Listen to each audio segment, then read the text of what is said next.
একটা বয়স আসবে যখন বিছানায় শুয়ে শুয়ে ভাববে আমি জীবনে করলামটা কি, যাদের জন্য করলাম তারাই এখন আমাকে মুখ ফিরিয়ে নিচ্ছে, তাহলে নিজের জন্য বাঁচলামটা কি? 5 বছর পরে তোমার এইরকম যেন মনে না হয়, ইস কেন গেলাম না 5 বছর আগে, সেই সময়টা কি আর ফিরে আসবে?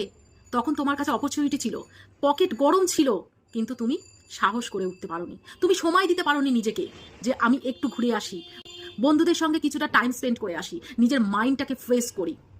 তখন তোমার কাজটাই ছিল মূল উদ্দেশ্য, কাজ। এখন কাজ করবো না তো বুড়ো বয়সে কাজ করব? এখন কাজ করে পকেট গরম করি, বুড়ো বয়সে ঘুরতে যাবো।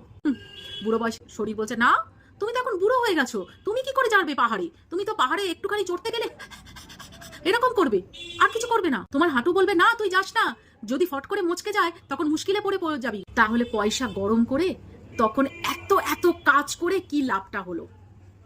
তুমি যদি লাইফটাকে এনজয় না করতে পারলে?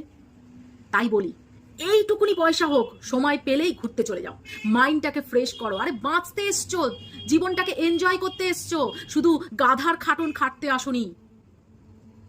এটা সবসময় মাথার মধ্যে ঢুকিয়ে রাখবে, তাহলে লাইফটা না হেল হয়ে যাবে, আর কিচ্ছু নয়। একঘেয়েমি যাকে বলে।